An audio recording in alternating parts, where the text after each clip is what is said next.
keeping it brief, hopefully some funny interludes throughout. And then I'm going to open up the conversation to more of kind of where we see herbalism today and what some of the challenges are. We can, of course, wax poetic on some of the blessings of being herbalists. But I'm curious because sometimes, I mean, not sometimes, all the time, I spend in my head kind of, thinking about herbalism, thinking about the plants, thinking about where we are as a society today. And I want to hear it also as a conversation and something that's not through a screen, something that's in person. Because one of the things that I see that is the most important to me and treasured with herbalism is that being together and celebrating the plants and talking about the plants really fuels our work in the world and our passion. So yeah, I'm hoping that this can be a conversation tonight.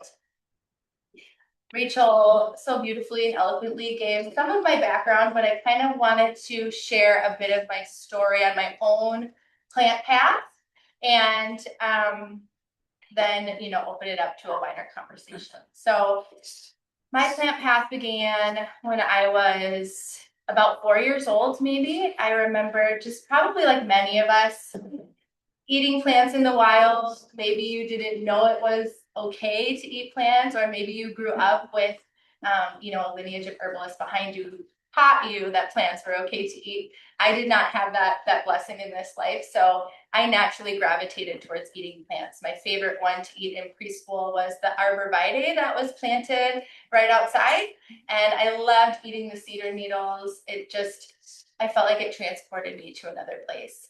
However, the other children in preschool did not see it as magical as I did, and we're like, ew, you're weird.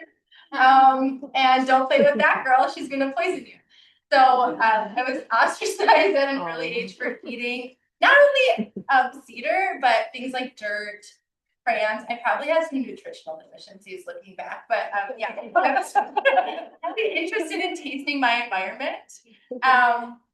And shortly after that, as the story goes, I don't remember this story. I remember eating the cedar, but also when I was about 4 years old, I ate a wild mushroom that was growing in my backyard, and my parents happened to witness this wild mushroom eating that I had done and ran out saying, no, stop, what are you doing? You can't eat that. And they brought me inside and gave me syrup of ipecac. And I do remember sitting with a big silver bowl and just, and then hurling. And actually just this last week, I used ipecac as a remedy for my own children homeopathically for the stomach flu, interestingly. So anyhow, those were my first endeavors in foraging, successfully or not so successfully. But yeah, I've always been interested in eating my environment, and that's been a theme throughout. I really didn't pick up the plant path again until high school, when I took an environmental science class and we learned how to read a dichotomous key. And I bought my first plant identification book in high school after that and was interested in naming the plants. I spent a lot of time in my backyard, in the woods, playing around the plants, playing in the creek, bringing my friends over to see how they would react to playing in the creek and playing outside, and like knowing which friends I would continue to invite over if they could hang and have a good time in the woods. And when I learned that, surprise, these plants had names, and I especially liked to learn the Latin names to them, that really excited me, because all of a sudden, when I looked outside, I wasn't just seeing one big green swath. It was like, this is a being. This is a being.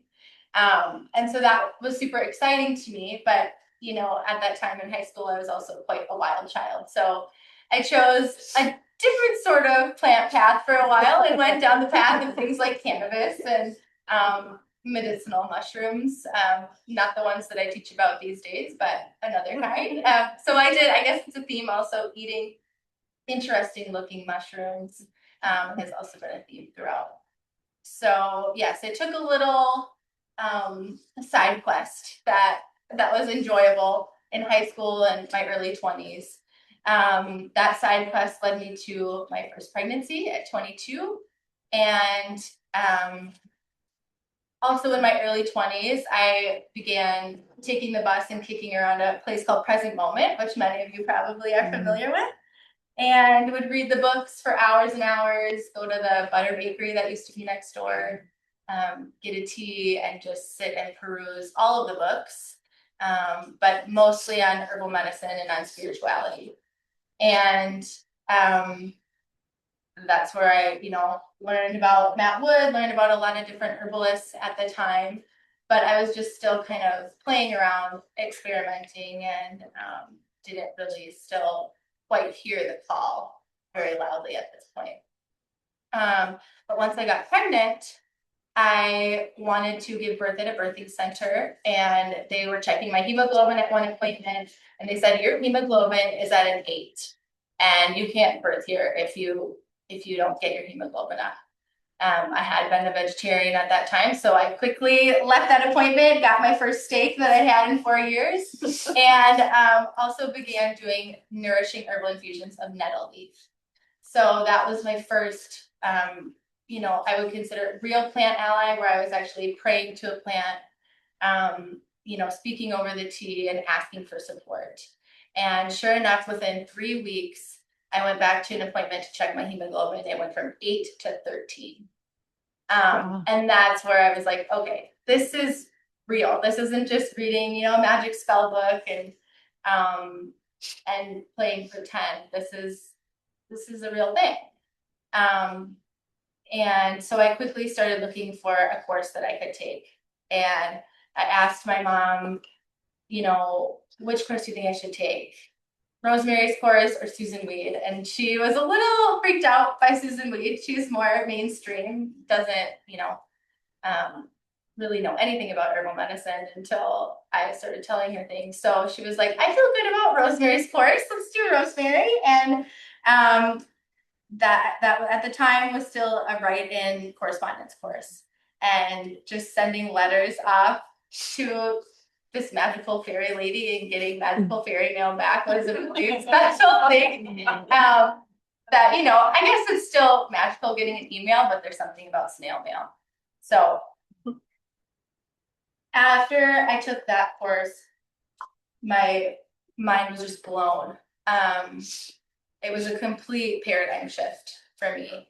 And one of the things that I felt so inspired by Rosemary was learning to make herbal body care. So that very quickly became a way that I could get family members interested. It didn't seem, they weren't, it didn't seem as scary to them, I think, just like, here, try this body butter. And maybe they would want to ask questions. And I'm sure all of you who have been a young budding herbalist who just giving away, your remedies and things, just hoping people would find a connection point with them and be excited by them. So I was incredibly enthusiastic about giving away my herbal remedies, especially my body care. And that was a love of mine for a really long time. Honestly, it still is, but it's very time consuming and it's very messy.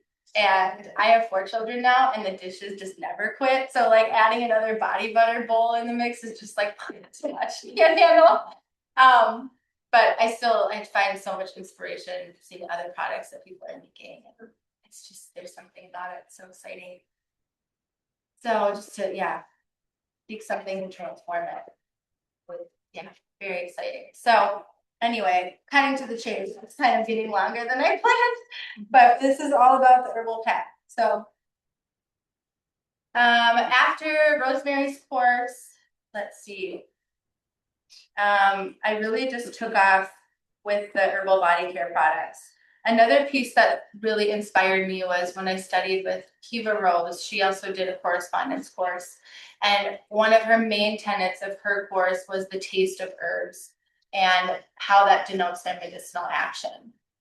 And whereas up until that point, I had been just trying to memorize plants and what they were good for and the constituents that they contained, learning about the taste of herbs made it so that I didn't have to memorize anymore. Like I still enjoyed reading herbal books and hearing what each herbalist had to say and their perspective, but taking the power into my own body and learning that all I had to do was put that plant in my mouth and then say for myself what it was doing.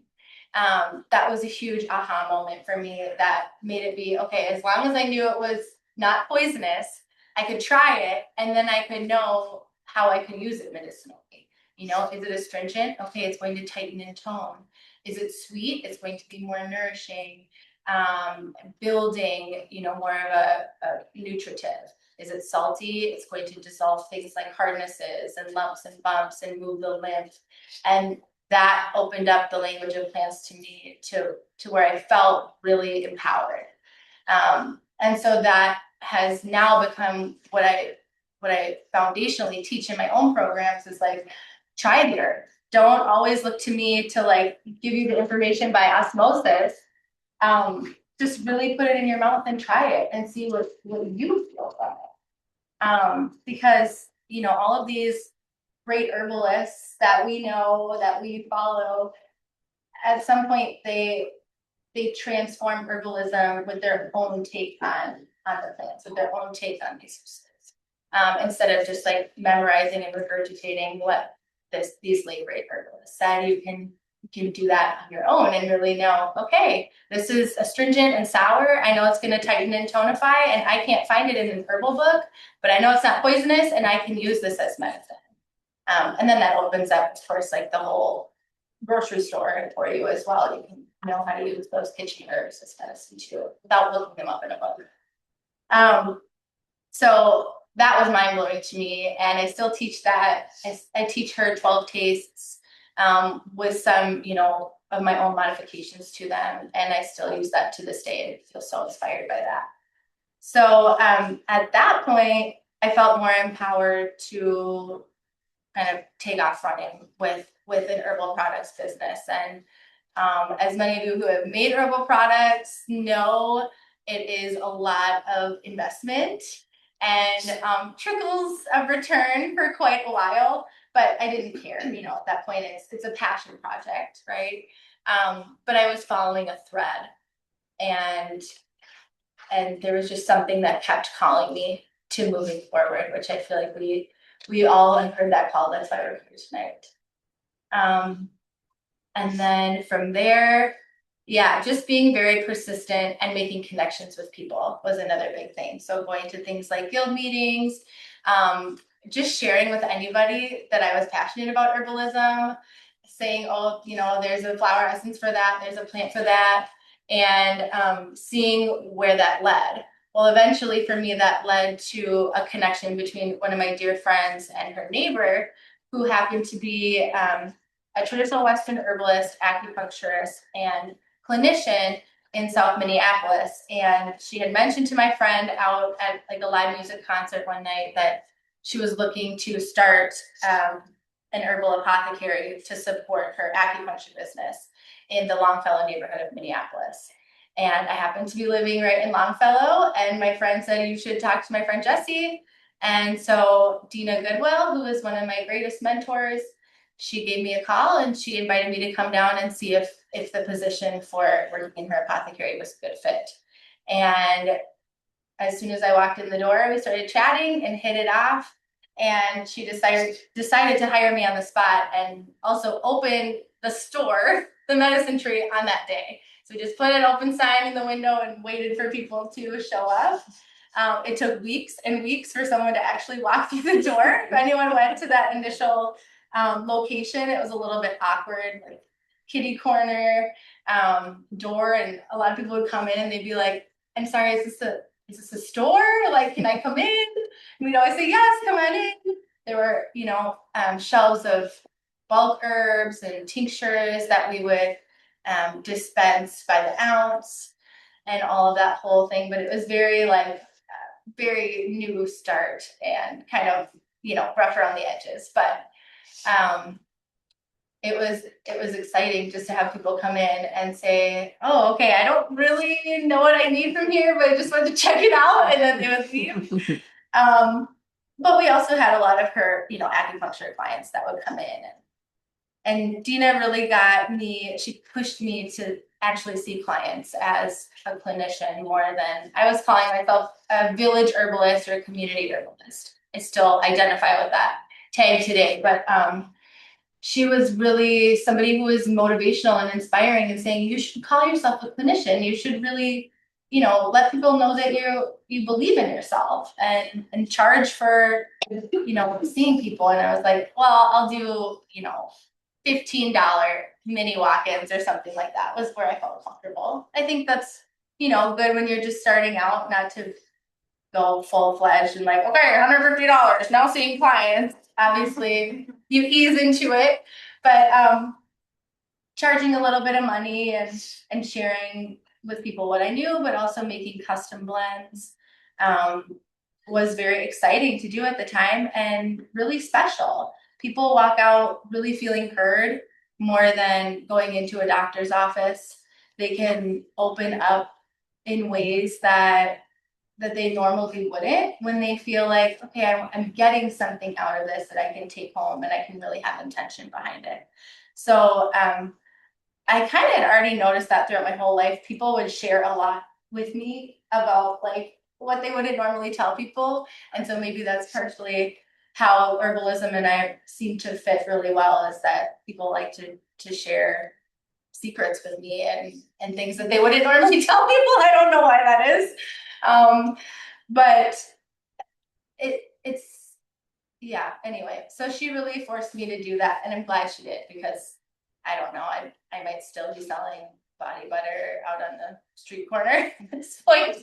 But okay, so after Dina, I had a couple more kids, and kids, by the way, are the best way to practice herbal medicine. It's just, you have little petri dishes there right in front of you. You can monitor every shift, and you can monitor every little, is this herb working? And they comply most of the time, because they want to feel better if they're feeling really icky.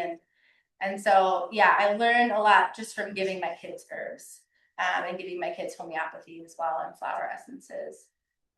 Kids do amazing with homeopathy, just like the shifts with them. They're so sensitive, I feel, to homeopathy, and really just works beautifully. Also, you don't have to shove a bunch of tea down their throat. You just give them a couple little sugar pills and send them on their way.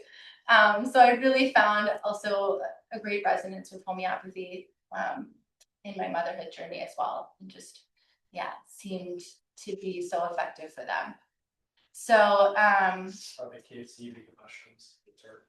we only have a couple instances with woody nightshade. My daughter ate some of those red berries a time or two, and nothing happened. I don't know. Just ate a couple. They were really bitter and astringent.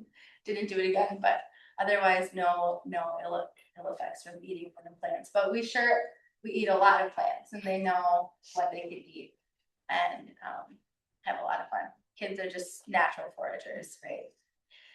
So, okay, we'll cut to, let's see, this is 2017. Dina emailed me and she said, I'm moving back to Maine. I'm out of here. I'm selling off everything, liquidating the medicine tree. I'm going. And this was like a late night email that I read. And I'm pregnant with my third child. And I went to sleep that night, but, fairly wakefully slept. And I just kept thinking, like, I think I want to take over the medicine tree. I have to do this. Not great timing necessarily, being pregnant with your third child and making, what was I making at that time? $12 an hour. That was like a good rate, right? So it was a scary idea, but I just felt that pull in my solar plexus, in my heart, in my mind. It just felt like, I'm gonna go for it. I have no idea why this is probably a terrible idea. I'll probably fail, but we'll just go for it. And lots of friends and family members also had lots of concerns, and they made that known that it was probably not a good idea, but I did it anyway. And many startups and fundraisers and things kind of helped that along as well. But we ended up moving locations, same building, different location in that building of the medicine tree, and opening that with me as the owner. And Dina still sort of as my neighbor doing acupuncture until she could really feel like she could get out. She also very lovingly sent all her clients to me that she could or that wanted to stay on. That was incredibly helpful. But it was a pretty awesome time of seeing community come together. A lot of people wanted the medicine tree to stay, and a lot of people were willing to support that endeavor and happening. And I had a group of my friends come in, and we had just like a power meeting of like how we could make this work, how money could keep flowing, how we should shift things, because at the time there was a lot of like handmade things by Dina and a couple other employees, but not a lot of like wider local herbal products. So we brought more of those in to bring more interest. And of course, social media at that time was really supportive as well. I don't know if you relate as product owners and business owners, but I feel like social media maybe less supportive in these times. But we can talk about that maybe more when we open up the floor for some issues that we see currently in herbalism.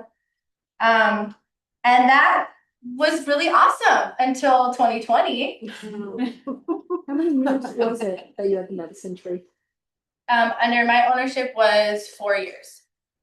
So we hobbled along through 2020 and tried doing curbside pickup and all those fun things, but there were a couple of main problems with our like personal situation there at the medicine tree. One was that we had I mostly staffed moms and single moms, and so when you have all the kids coming back from school and needing to be homeschooled, single moms being able to go to work is really challenging when you're home all day with your kids. I had also moved through like towards the end of that time, towards 2019. So I was commuting. That led to some issues, but mostly it was just that we were all home with our kids. And I was mostly working from home and then having to come to Minneapolis and like leave things on the curb, and then bring all my kids around into the store and like try to do some semblance of work there. And that was just not working. And then of course, you know, later that summer we had the uprisings. We had 4 blocks away, everything was on fire. We had, you know, helicopters flying over, and it was just a really unstable time, as we can all remember, not to traumatize or re-traumatize anyone. But that was just the reality of the situation. It was pretty impossible to run a business under all of those conditions. Plus, I had also had COVID and some long-term complications as well. So I was feeling pretty sick myself. I should also say for a minute and back up a little bit that between 2016 and 2017, I contracted chronic Lyme disease. So I also had some pretty serious health implications already that I was, you know, unwinding and working with at that time too. So having even more chronic health conditions come up during 2020 into 2021, it really felt pretty near impossible to continue. And I just really felt like we'll just close and be done. But we had a group of herbalists that had been using the space. They were making care kits for the uprisings and distributing them throughout all of Minneapolis and St. Paul and surrounding areas. And since they were using the space and I really wasn't, I felt like, hey, I have all these herbs. I'm not bringing them to my house because herbalism is already an incredibly cluttered profession. And I already have shelves and bottles and just way too much that I can handle. So since they were using the space, I let them take all the herbs, take everything that was there, and I just called it and folded. And they're still there to this day. I don't know if you ever walked by it, they're still in there. So yeah, all those beautiful jars and tinctures have still been being used and being distributed, hopefully, from what I've heard. So At that point, I went back and kind of just licked my wounds and had a lot of grief for that community space and all of that beauty. And that was shared, and just kind of like, what should I do now? I knew I really needed to slow down. I had had my fourth child just before 2020, at the end of 2019, and was still dealing with some health stuff. So I just really went to rest. And honestly, one of my greatest teachers has been working and dancing with chronic illness. Also working with acute illness has been a really good teacher for me. So yeah, we'll cut to just 2020, 2021. I decided, like a lot of people, I guess, at that time, to just get some chickens and see what that was like, because we had grocery stores closed and people couldn't get eggs and whatever. So I saw my friends had some chickens, and I was like, I can do that. Just have some chickens. And my kids had so much fun watching the chickens and naming them and having these little dramas that they would play out with us. And then it kind of snowballed from there. And I became really into animals. I didn't know how much of an animal lover I am, but I truly am an animal lover. And so what was once chickens, just a few of them, has now snowballed. And currently I have 6 dairy goats, a couple lambs, 30 some odd chickens that sleep in a den for a tree in the backyard, and probably getting a few pigs come spring. I also spent a lot of time working on organic farms at that point, just to kind of reorient myself, learn a new craft, learn a new trade. And so I volunteered on a couple organic farms and met a lot of great friends in my bioregion that I live in. And that has been so much fun. So that's kind of my own personal journey up to now. And the animals have also lent me another great host of petri dish, experimentations that I can have. Again, farm animals do amazingly well with homeopathy. It's been delightful to see. We had a goat, my goat Dolly. She had a burdock burr, one of the hairs, stuck in her eyelid, and it caused this huge inflammation on her eye. And I just dropped a couple pellets of silica, homeopathic, in her water, pulled that right out. In 2 days, there was no inflammation, and Dolly just went right trotting along, good to go. I mean, so many instances of using homeopathy with my goats at this point. Arnica in the water, and just for supporting, limping goat. You don't necessarily know why, but it's like, we could just give this a shot. That's always the first step, is to kind of watch, witness, and then, all right, well, try some homeopathy. And wow, it's really remarkable what you can do with farm animal homeopathy. So who knows, that might be my next calling. Maybe I'll be animal homeopath. I don't know. I thought about going to homeopathy school, or some kind of holistic vet, because we don't really have that in my area. So anyways, that's where I'm leaning towards now. Throughout all this time, of course, this whole story, I've been teaching throughout, and workshops, and my herbal apprenticeship has been one of the greatest joys of my life besides my children. I absolutely love teaching classes. I love being out in the field with students who are learning that plants have names for the first time, that like huge aha moment where this isn't just green, this is burdock, this is nettle. And just watching that transformation for people is so exciting. New herbalists, so enthusiastic. And I just learned and looked up the etymology of the word enthusiastic, or enthusiasm is infused with the energy of God. Mm-hmm. And I mean, really, how could you not be enthusiastic about plant medicine, right? It is like, that is the ultimate, infusing your body with the energy of God by taking plants in your body, right? So I love teaching. That's been really the most special part of my plant path, is sharing information with others who want to learn about plants. And I learned so much from my students that that's what keeps me coming back. It's just how much I learned from everybody else that wants to share. So, okay, now I would like to open up the conversation and talk about if people want to share a little bit about their own plant path. If people want to share, I would love to get into some issues that we see in herbalism today. If we can even brainstorm solutions for those issues, that would be great. Or we can just sit and be present with those issues. Does anybody feel like jumping in or, yeah, inspired to share anything about your own path?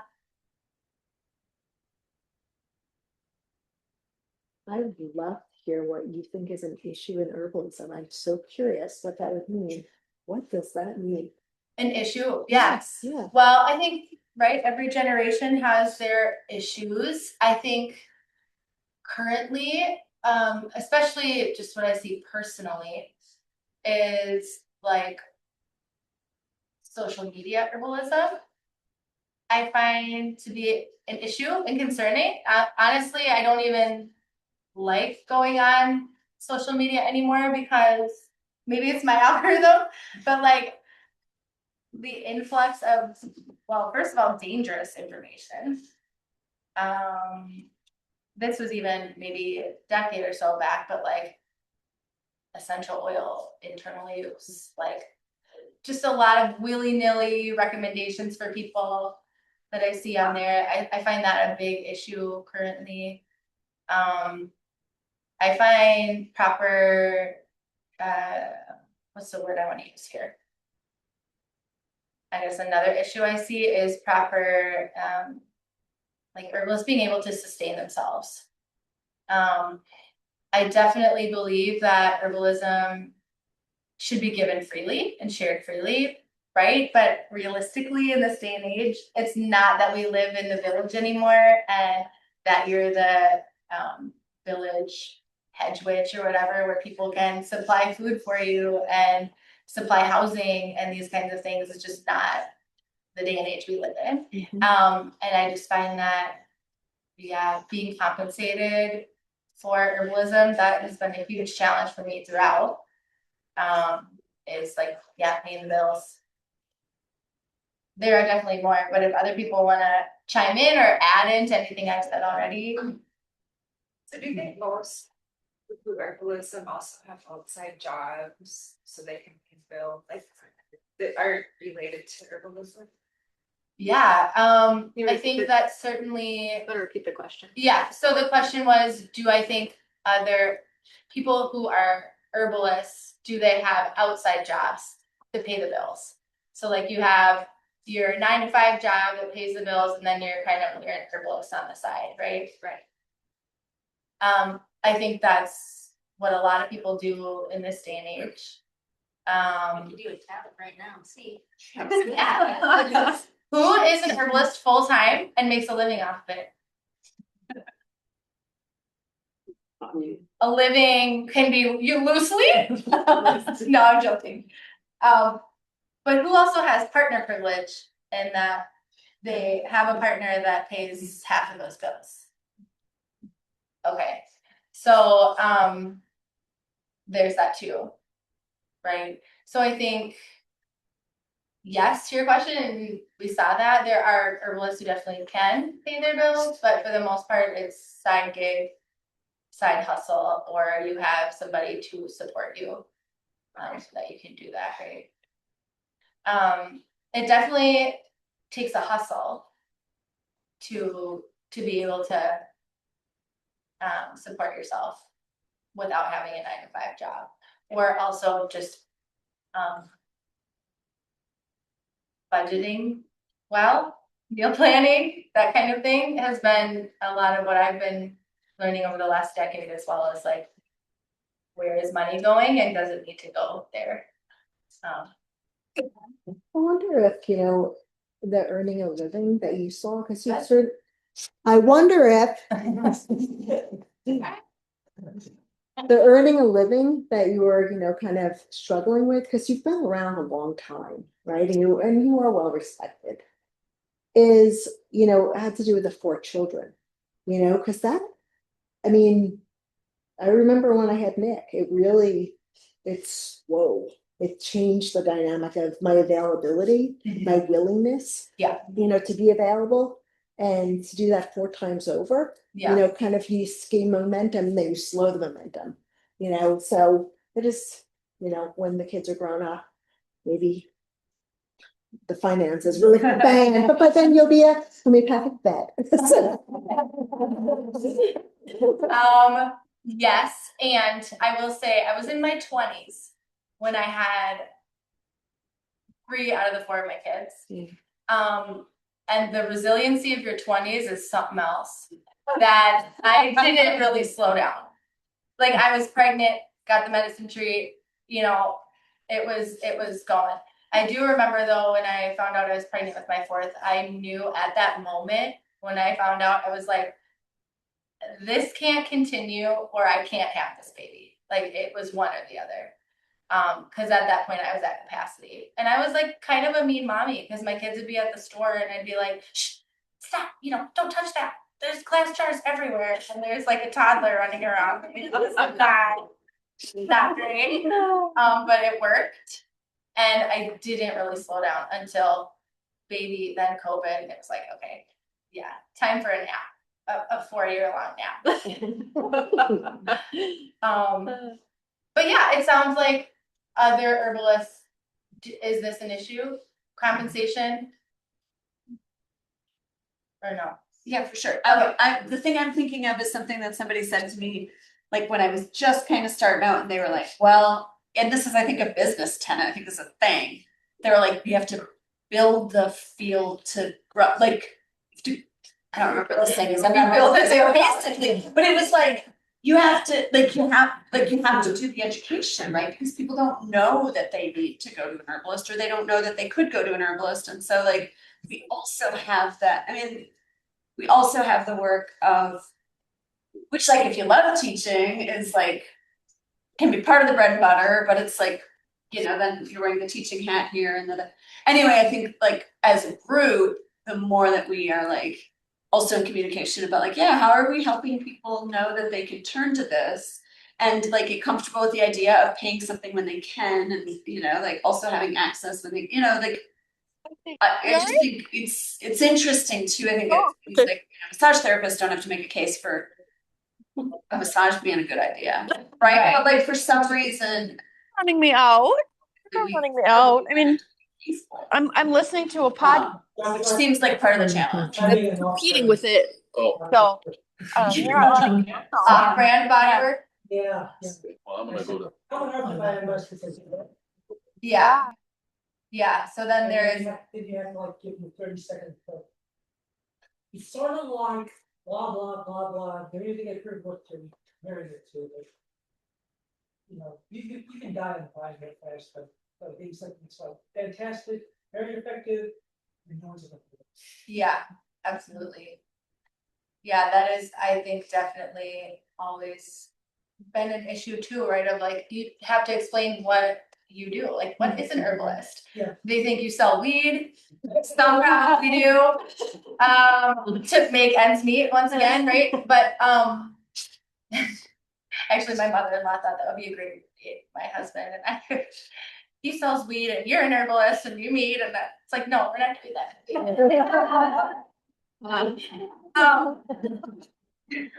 But yeah, always explaining to people what is it? Yeah. Well, it's supposed to be the same thing too. Right. Get into how flowers and stuff is that and nobody could. They say, you mean essential oils? It's like, no, antithesis.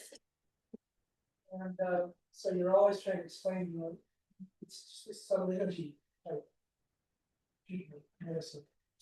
And then you're gonna, well, what's subtle energy? And then you have like another explanation. It really wasn't until I've been teaching classes for about 5-10 years that I was starting to see people actually coming into class that I had heard about the class before.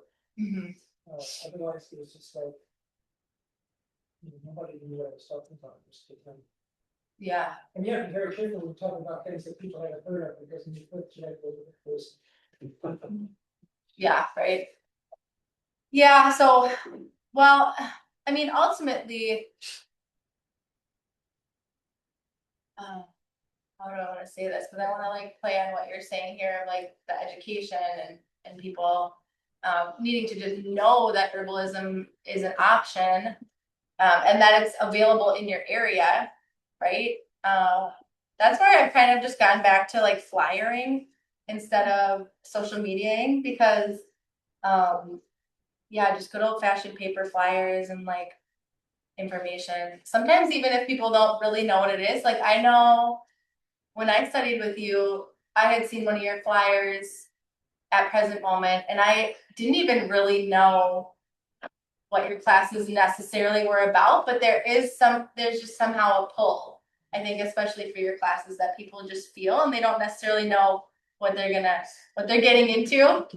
But I remember I took every single class that you offered that year just so I could learn more and more and more. Learned about astrology from you too, because once you feel a resonance, right, then you're like, okay, I need to have more of that. But maybe it's just not for everyone to understand. Too. I think, herbs in your everyday life is definitely for everyone. Astrological essences, hopefully someday. Hopefully. I'm for office right now, and I have never been figured out how to even market those guys. Yeah, marketing. Is that a trouble for everyone? Not you. You know, I think what I did was I stayed in the same place. I didn't change my phone number. I didn't move. I kept offering the same thing that people knew they could come back to it when they got there in 11 years later. Yeah. And, for whatever it's worth, answering the phone call, answering the questions, which I don't know, I think it was a year, I kid you not, it might have been like 17 or 18 years in practice. And then I finally got the website because I wanted the website to answer the questions. Yeah. And so they could call me to get a consult, but I didn't have to spend 20 minutes to a half hour explaining what I did, what my fees were, blah, blah, blah, blah, blah. It was like full disclosure and just laid it out. Yeah. And the things I never did social media, never, like never. I don't know how, and I don't really care, like past it. But it was all word of mouth, you're right. But it was just stay steady and they can find me. Yeah. That was kind of like, there was either laziness or a personality habit. I don't know what it is, but it seemed to work. Yeah. So. Yeah, marketing is definitely an up and down, especially if you move around or, haven't been in the same place for sure. But yeah. Well, I just, I'll never forget when I was, when the wedge did classes, they just do like class, every couple of weeks or something, and this Dr. Andrew Beachy, I don't know if I say it right, that I think he's that, doesn't know as well. Oh, lucky. Lucky? Lucky, yeah. Okay. And he told us, that he was MD and naturopath, and that just kind of clicked for me. Alternative medicine or naturopath. That was the verbiage I needed. And then he talked just about one topic about diabetes and belly fat.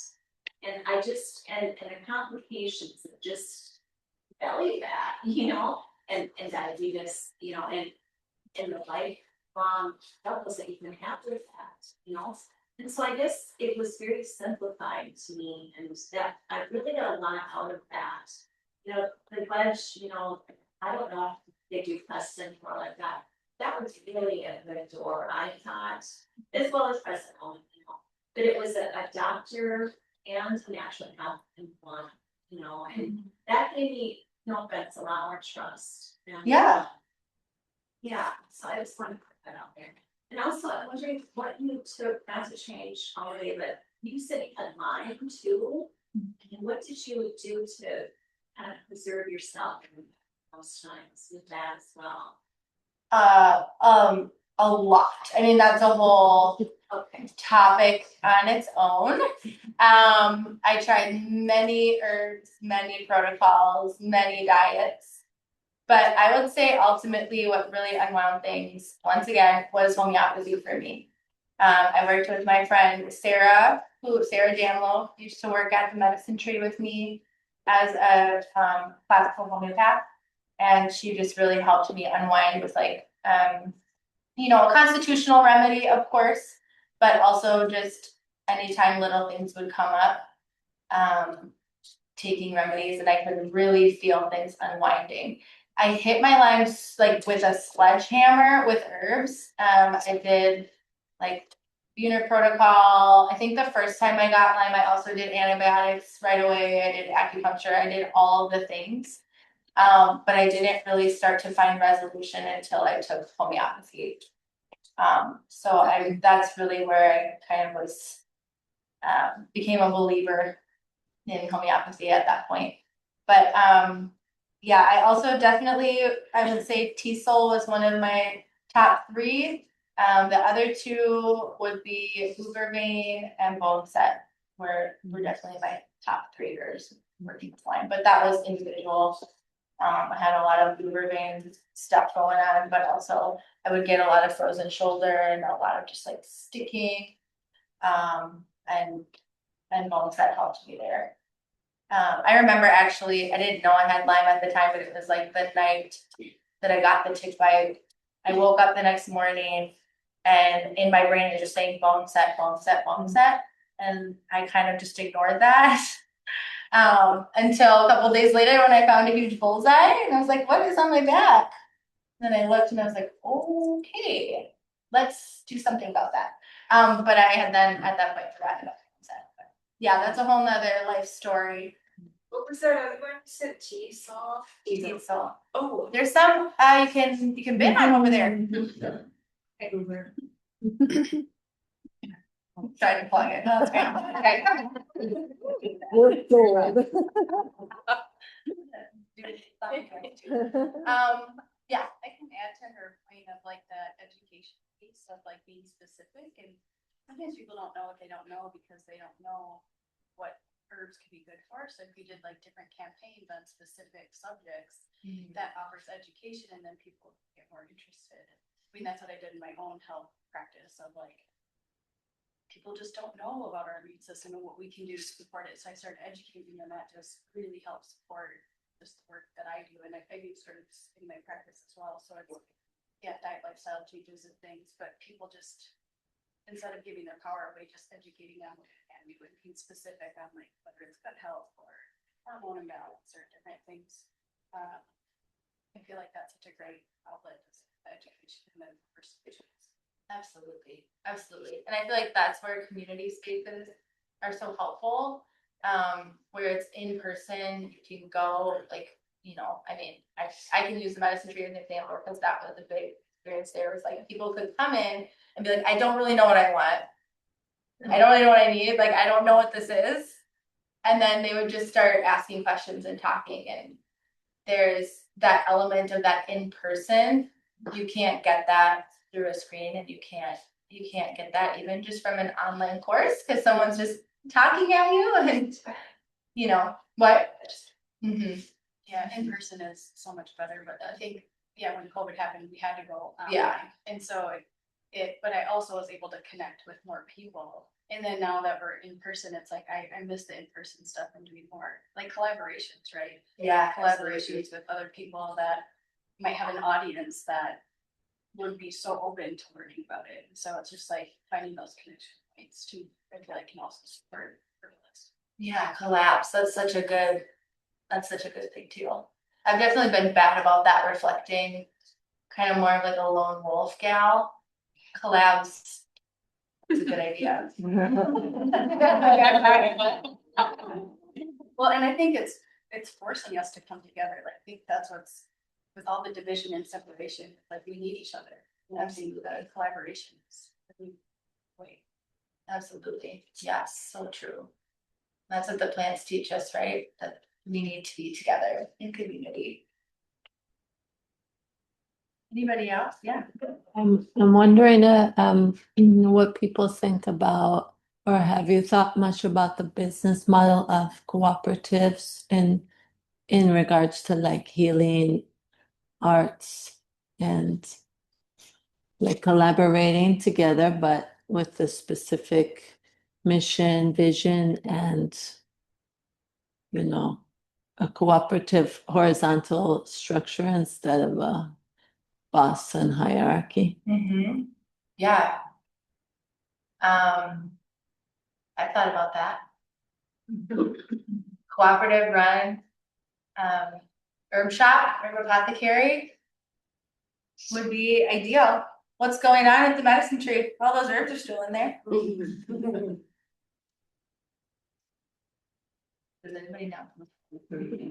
I asked it because I heard there was, some people kind of, a group of people practicing out of it, and my students were interested in the idea of a free clinic or Yeah. doing some sort of collaboration. And so I actually went over there and it was closed, and I took photographs and sent it to my students. But I talked to some people who were just passing by, who lived in the neighborhood, and they said it's rarely open, Yeah.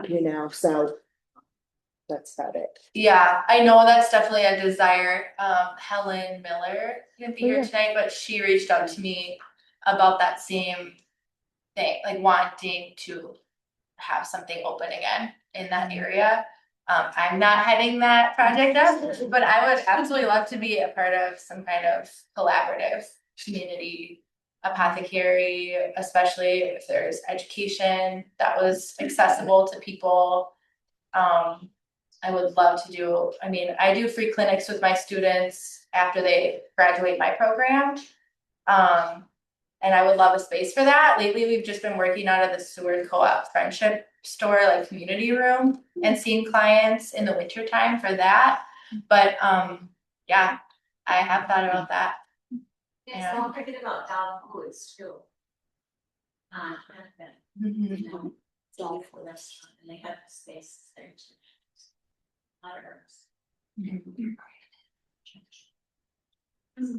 Yeah, I just feel like sharing an idea I've had about like along these lines that I'm also not interested in spearheading, but but I'm thinking about like a cooperative for teaching, because like setting up the web presence, doing the marketing, like those things like scale up so easily. And so I've wondered if like a place where there was, maybe an administrator who was paid like a part-time gig for somebody, plugging in classes, and then like if somebody wanted to teach a class, they could enter it and pay 20% into it. Anyway, like I've wondered about a collective or cooperative, to just kind of take, because like again, not to berate a point, but like it's so easy to get overwhelmed by the amount of like tech and admin wrangling these days. yeah. Could that fall under the herbalist field, like a segment of it, since it's already has a things set up, or is that too out of the alignment territory? You could, and I'm not sure, and like this is just my own personal opinion, but I've done a lot of nonprofit management. I'm not sure there's that much advantage to being a nonprofit these days. Right. Like it might be more trouble than it's worth. And yeah, totally. Like if a group of people wanted to do a project and needed a nonprofit to be housed under, and were willing to do the work of it, of like, all the paperwork and the whatever, like the Herb Guild would and should be able to support that sort of thing. Is this an in-person space you're dreaming up, or is this more like online? Well, the idea was that like if I want to teach a class and I have to decide how I'm going to take payment. I have to find the people who want to take it. I have to get them to pay ahead of time, because otherwise the chances that they're going to show are like, like 60% or something. I sometimes teach classes through Firewood Community Woodshop, and the experience of just telling them the day I want to teach the class, and then like they run everything for me and send me a class list ahead of time, and I give them like a third of the. Like I don't even know what the finances are. I don't care, because it's so easy. And I'm like, we could be doing something like that, collaboratively or as a, This is an idea, if anybody feels I like like they it. wanna take that. Who's in their 20s? I'll get it. For real, I'm gonna sit down and have a cup of coffee. And has tech skills, remember that Venn diagram? There was that really cool website, Forage Market, that I was selling on for a while, because it was like an Etsy shop for foragers, and it was like that, where it was a cooperative in the sense that like you didn't have to do all your own marketing. It was like the one website for everyone. And then it was bought by a venture capital company, and they started posting AI articles about forage. So it went downhill quickly. So like I think there's a niche that has to be filled there for sure. Yeah. Yeah, I think AI might be one of my concerns. And it Absolutely. wasn't, but there's an article recently in, oh god, what's the British newspaper? Guardian. What's it? The Guardian. Yep. That 85% of herb books on Amazon in 2025 were AI. Yeah. Yeah. Ew. And they What's the describe saying? how they figured that out. But yeah. My mother-in-law purchased one and she was so proud to show me, like, look, Leia, I got this like cool foraging book. And I looked at it and I was like, what is this? And it's like, it's really hard to know, right? You have to educate yourself on like, what are the herbalists that you would trust to buy a book from? Yeah. And if you're new to it, I think it's hard for those people to feel like they can step into it. Absolutely. So is the book, like, if it's AI, what does it have in it? I mean, is the wrong information, or like, how would she know that? Right, like how would she know? Yeah, How would she know? that's what I mean, like, so would a normal person. Oh, the characteristics of how I know. Yeah. I think I didn't recognize the author's name. I was looking at some of the pictures and they seemed a little off in the sense that there was like a picture of, I'm trying to remember, I think it was like goldenrod or something like that. And then they had like a zoomed in picture of the leaf structure and it like wasn't even a goldenrod. Right, so it's like some of the characteristics were correct and some of them were a little off. Yeah. Yeah. There might be, I don't know, it's totally not true, but there might be hope for like, more distant future with that. A lot of young people, like my stepdaughter is 15, and she and her friends, just a lot of us don't like AI at all, like no way, and so and they're smart and they're interested in doing things for themselves, and they can tell, it gets harder and harder to tell, but there's more hands-on, there's more, you have to distinguish in classrooms too, how to use AI, not to, like when not to, and so people will adapt. People who want to will adapt, and people who don't want to be involved, sometimes cannot be involved. Yeah, absolutely. Like, I can't tell you what it felt like to take that herb. Say what? What it felt like to take that herb. Yeah. The herb? Yeah, I can't tell you what it feels like taking a herb. Yeah, I mean, it's, one of the things, so I looked myself up one night, and AI said, because I was like, how can you find 3 seasons? Is it easy to find 3 seasons, which is, my year-long program, and AI, first you get the AI introduction to me. And then they linked to herb schools that I don't teach, saying I teach 3 seasons at these herb schools that I don't have any association with. Living in Florida. And then I looked and I tried to correct it, but I couldn't quite finish the correction. And then I looked it up again. And then I was teaching at a different school that I'd never heard of. And I was like, oh. It's like, yeah, so welcome to AI. Is it warmer? You said Florida?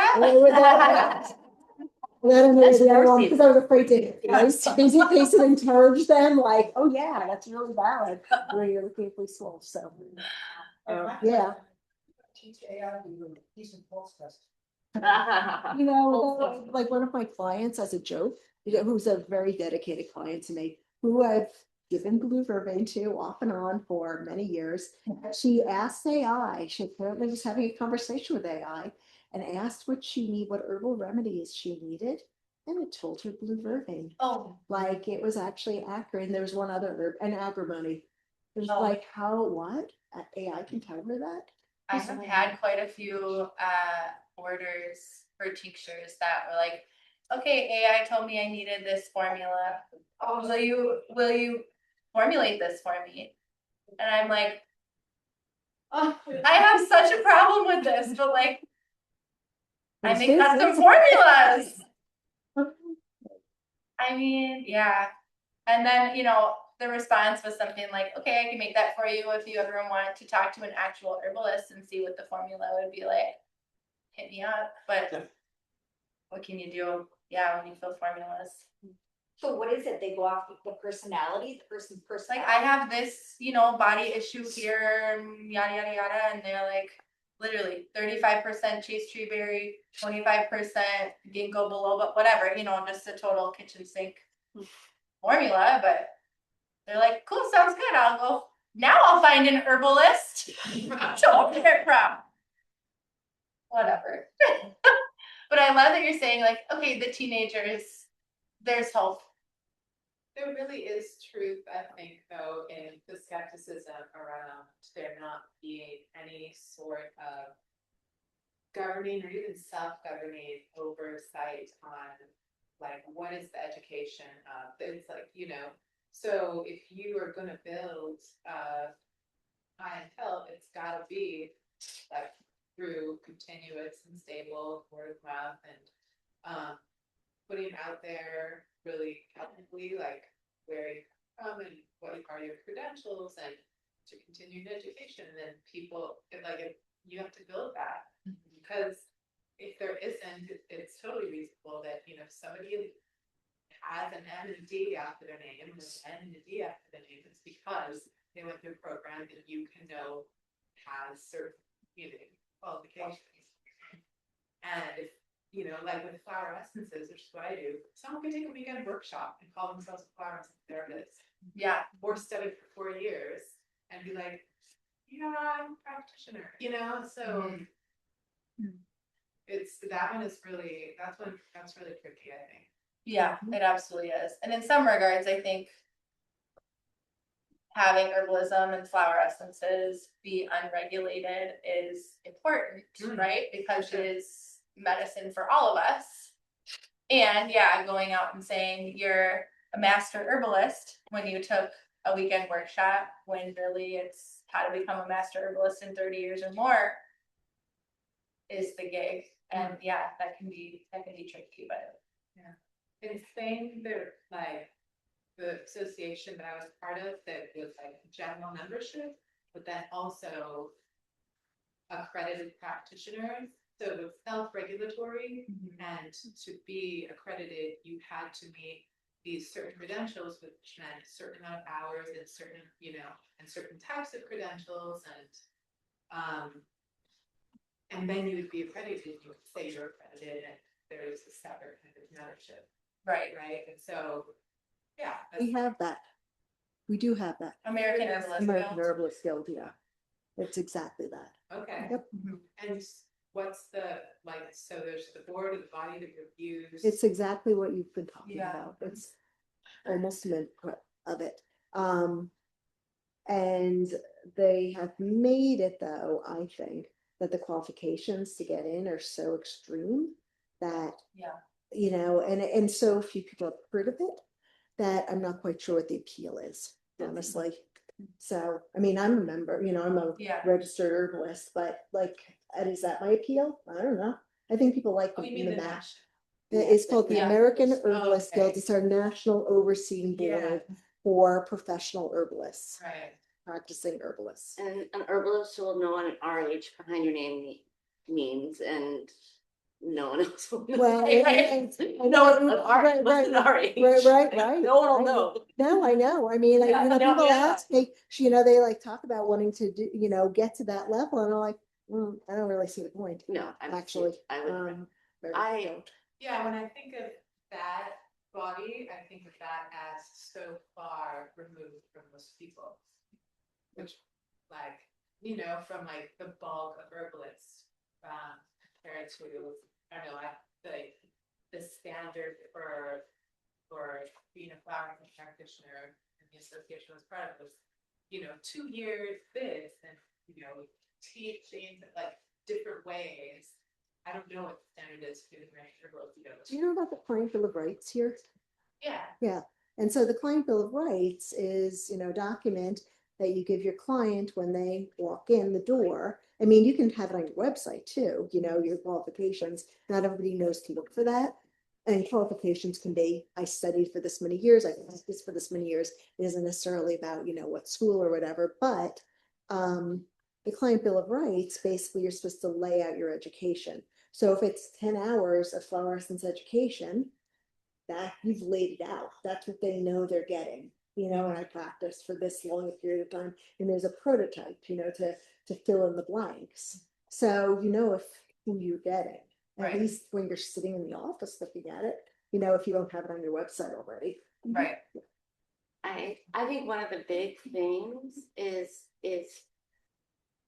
when people like leave my program, there's not like a clinical level of training. I mean, there might be maybe the or the MIUH, but like it's really like there is no, except for paying with a person, and we can't have a 4-year degree herbalism program, or even a 2. I mean, mine's kind of almost like it's 3 semesters, but like we can't have a 4-year degree with clinical training, you know, run by the state where people can get financial aid. And we can't have that unless there's licensure. And there is, which is a huge thing, because to think about it, licensure is statewide. And if there was licensure, there could be 4-year degrees with clinical training. And so there is no college at a state level in the United States that is willing to have a clinical training in it, because there is not licensure to train them to, which means that they do not have a job. So there is not a way to do that. And there is, and you know, there's models out there, which, you know, I know the herbalists fight licensure like tooth and nail, but we have like midwifery, which did licensure, and then they had like dual licensure with a nurse midwife, and midwifery, like a home midwife, that was a different type of degrees program that wasn't as clinical. But you know, I always think that it would be really awesome if we had nurse herbalists in the hospital that did pediatrics and gave kids tea, and or worked in you know, in the office of like the physical therapist, and like there's so many herbs that we, you know, like those types of things. And the only way, because yes, we can tell people what herbalists are, but one, you have to pay out of pocket for your education in herbalism for most herbal stuff. And you don't get financial aid to do that. And 2, you have to pay out of pocket for the services that you get from an herbalist. And that is not an accessible model for everyone. And definitely as an education, it's not accessible for everybody to pay someone, you know, for that 10 hours of flower essence study, because that takes money out of your pocket. So like my thing, and I know that herbalists fight licensure, but there is dual licensure paths in many different fields.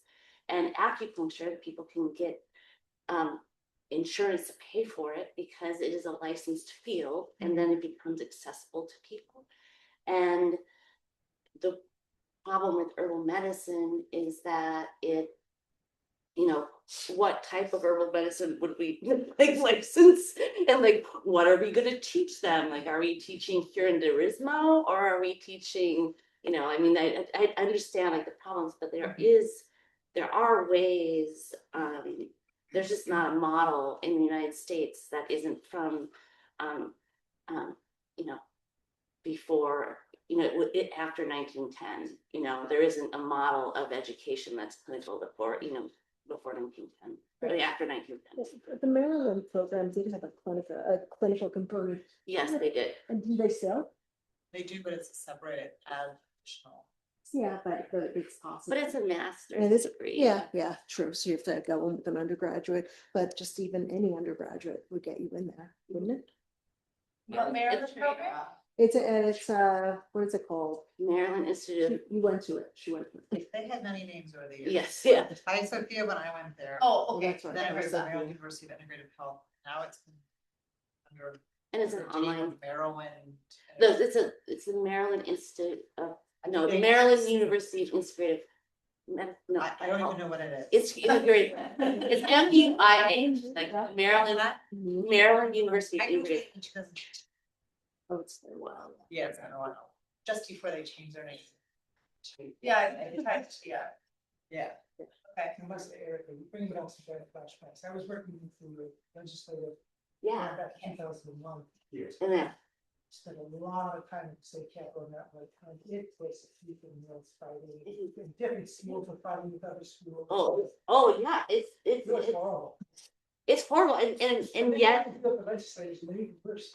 yeah, but the acupuncturists did that in the state, and fought for licensure in this state, like, and the midwifery people fought with the legislature in the state and their license. The naturopathic doctors fought for licensure in the state and they got licensure. And then all of a sudden you have access to insurance dollars, and then the chiropractors fought in the state for licensure. They're saying, yes, yeah, it's a fight, but there won't be, you can't get licensure without education, and you can't get education, like higher education and more opportunities without licensure. So like both of those things have to happen at the same time. Can't do scientific studies with a population unless insurance accepts it, but insurance won't accept until like. Yeah, so you can't have like, so the growth of it is, sure, we can train people to have, you know, private practices with clinics and all of that stuff, but like it's going to be the same. And I've been now teaching my college program I started it 20 years ago, and I've had hundreds and hundreds and hundreds and hundreds and hundreds of students. And when I started the college program 20 years ago, and I think I came to this field and talked in 2007, like when I first started teaching, but like I started the program in 2006. But you know, I just had this idea that like there would be all these shingles out.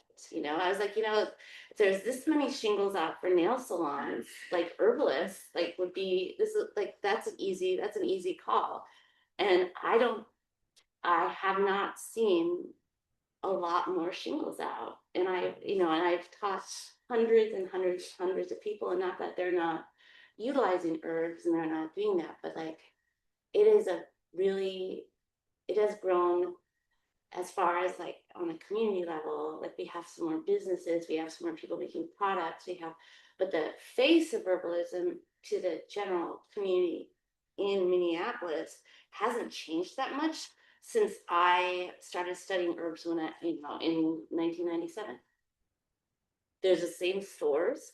I mean, like seriously, like there's the present moment now, food, McDonald's. I mean, like it really has not changed that much since I was, 19. Yeah. So I guess when you feel to the idea that practicing herbal medicine is not profitable. However, maybe that's the good thing about herbal medicine. It's designed to be profitable. Yeah. Here you go. I like that. When I was at the University of Minnesota, 2000 there was a school of energy medicine. And I don't know what happened to it, but I took a bunch of classes. Was what? School of Energy Medicine? Oh, was it from the Center of Spirituality and Healing? Yes. I don't know if that's still exists. Oh. Yeah, that's true. That's true. The Center for Spirituality. No, this was at Minnesota. Yeah. Yeah, it's a center for. Good. Yes, yeah, they taught energy medicine. They teach Yep. energy medicine within the Center for Spirituality and Healing. Yeah. Does that still exist? The center does. I think they have like 1 or 2 classes of energy medicine. let people go bid some more. Okay, we gotta keep bidding. I'm super open to continuing chatting. Matt Woodall with our, You know, isn't that like, he's in Wisconsin, I know, he's the manual writer and all that, but what, is he just grew up in those areas? I mean, how is he's certified and how's that all come together? I think it's awesome. Okay. Yeah. Really good discussion. If people wanna keep talking, Keep I really chatting. do appreciate you opening these conversations, because I think Yeah. like, you know, as a guild, this is probably the really key to what we should be doing in addition to learning together. Please take 15 more minutes to outbid each other on everything. And then we'll call it super quick at 8:45 and get everybody out of here quickly after that. Thank you so much. And yeah, let's God bless you. Sorry. Modern verbal. Helen, do you have a comment? Yeah.